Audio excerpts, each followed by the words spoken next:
네, 시시각각 변화하는 IT 업계 뉴스를 발빠르고 심층적으로 전해드리는 양규원 기자의 IT 브리핑이 준비되어 있습니다. 양규원 기자, 안녕하세요. 네, 안녕하세요. 네. 안녕하세요. 예, 담달폰으로 불리면서 소비자들을 애타게 만든 애플의 아이폰 5 오늘 7일 국내 출시한다고 밝히면서 KT와 SK텔레콤들 국내 이동통신사들의 본격적인 예약에 들어갔잖아요.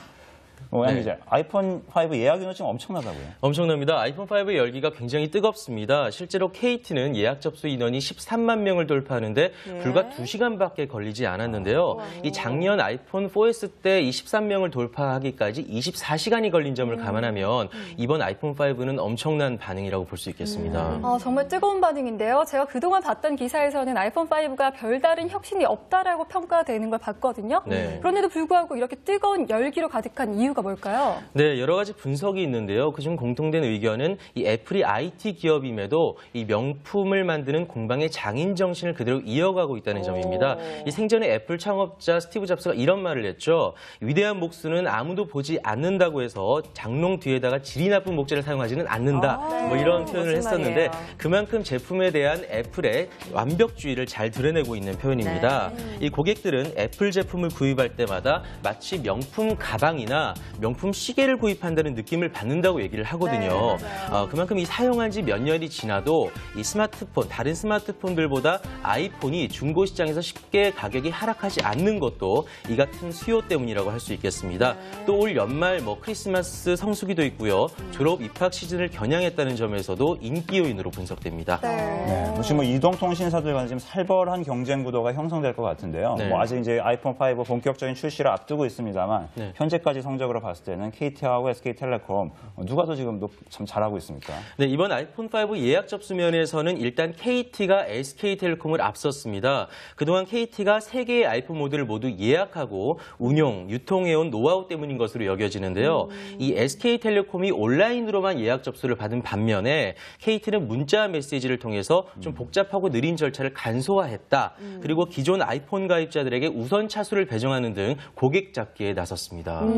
또 아이폰이요. 출시하자마자 이 초도 물량에 보조금을 적용하는 게 첫 사례라고 들었거든요. 그렇죠. 이 아이폰 5 16GB 모델의 경우 출고 가격이 81만 4천 원입니다. 근데 이 온라인 판매점에서는 50만 원대 후반 가격에 제품을 판매하는 걸도 어렵지 않게 찾아볼 수 있는 상황인데요. 그래서 아이폰 5 벌써부터 제값 주고 사면 손해다. 이런 얘기들이 들리고 있는 상황이고요. 이렇게 판매가 되지 않은 제품에 그것도 이 아이폰의 초도 물량에 이 보조금이 붙은 것에 대해서 업계는 이례적이라는 평가를 내리고 있습니다. 사실 아이폰의 경우 아이폰 3GS, 아이폰 4, 아이폰 4S까지 초기 물량의 보조금을 적용시킨 사례는 없었습니다. 애플 통신사의 보조금을 전혀 지급하지 않는 데다가 통신사 입장에서는 충성 고객이 많은 애플폰, 아이폰에 굳이 보조금을 줄 필요가 없었기 때문 아닐까요? 그렇죠. 근데 그럼에도 불구하고 이 예약 판매부터 아이폰에 보조금이 지급된 것은 이 이동통신사들 간의 자존심 싸움 때문이라는 분석인데요. 그리고 또 이 올해 LTE 가입자 수를 늘리기 위한 마지막 찬스다. 이런 반응이 있습니다. 자, 2개월 넘게 위축됐던 스마트폰 보조금 시장이 풀릴지 그 귀추가 주목되고 있습니다. 네, 이렇게 된다면 또 애플의 그 아이폰 5의 대항마로 불리는 삼성전자의 갤럭시 S3나 갤럭시 노트 2, 그렇죠.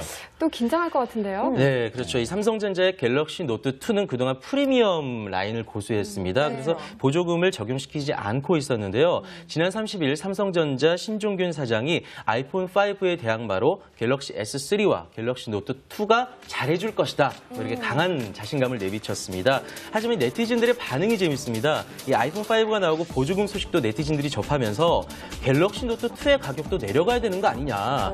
그리고 아이폰 5 예약 개시로 옵티머스 G 가격이 떨어지기만 바라고 있다. 이런 다른 스마트폰 가격이 인하되길 바라는 반응들이 참 재밌었는데요. 한편 이제 자리를 잡아가기 시작한 LG전자와 여전히 고전을 면치 못하고 있는 펜텍에게는 악재로 작용할 가능성이 많습니다. 네, 그렇군요. 그런데 방송통신위원회가 얼마 전에 지난 9월부터 지금 진행 중인 불법 불법 보조금 실태 조사 있지 않습니까? 그 네. 결과가 이번 주 중에 발표될 예정이잖아요. 이것 때문에 또다시 시장이 얼어붙을 가능성도 또 있을 것 같은데요. 네, 일단 방통위가 제시하는 보조금 지급 가이드라인은 27만 원입니다. 여기에는 물론 뭐 통신사의 프로모션 할인 금액도 포함되기 때문에 현재 아이폰 5에 붙어 있는 보조금은 33만 원 선이라는 계산이 나오는데요. 이 방통위의 가이드라인을 사실상 벗어난 셈입니다. 일단 두 통신사 모두 통신사 차원에서 정책적으로 보조금을 지급하지는 않았다고 부인했습니다. 일부 대리점이나 판매점에서 가입자를 끌어모으기 위해서 자체적으로 보조금을 늘린 것이라는 설명인데, 그렇죠. 하지만 이 아이폰 5 판매와 함께 통신 3사가 다시 조금씩 이 보조금을 늘려갈 생각인 것 같습니다. 통신사들이 보조금 지급을 늘릴 수도 있다는 것, 네. 이 변수는 없을까요? 네, 변수가 있습니다. 변수는 바로 방송통신위원회입니다. 이 방통위가 불법 보조금 실태조사 결과를 발표하면서 통신 3사에 이 강도 높은 영업 제재를 가할 수 있다는 것인데요. 이 통신 3사는 2010년, 2011년에도 보조금 과잉 지급으로 경고를 받은 사례가 있었죠. 이 2010년 개정된 전기통신사업법에 따라 기준을 3번 위반하는 통신사에 최대 3개월간 신규 가입자 모집을 금지하는 처벌이 가능한데요. 이 방통위가 이동통신사 보조금 경쟁에 대한 시장 조사를 벌이는 상황에서 아이폰 5발 보조금 경쟁이 재정화될지 그 귀추가 주목되고 있습니다. 네, 아이폰 5는 지금 애플의 기존의 여러 가지 가치관을 좀 이렇게 뒤엎는 그런 많이 수정된 제품이잖아요. 네. 게다가 이제 국내 시장은 지금 현재로 봤을 때는 뭐 이미 삼성전자, LG전자, 펜텍 등 제조 3사 중심으로 재편이 되는 등 시장 환경이 지금 굉장히 많이 변해 있는 상태죠. 그렇죠. 애플 아이폰 5는 이제 국내 출시로 국내 지금 제조 3사, 지금 한국에서 잘하고 있는 3사와 피할 수 없는 정면 승부가 시작됐다고 볼 수가 있는데, 과연 애플의 승부수가 통할지, 그리고 제조 3사가 이번 또 어떤 카드를 내놓고 반격을 할지, 또 보조금 이슈와 맞물려서 아주 흥미진진한 그런 지금 시장이 펼쳐질 것 같습니다. 네, 물론 이제 승자를 선택하는 거는 고객 그리고 이제 소비자의 몫이겠죠. 맞습니다. 양기영 기자 수고하셨습니다. 네, 감사합니다.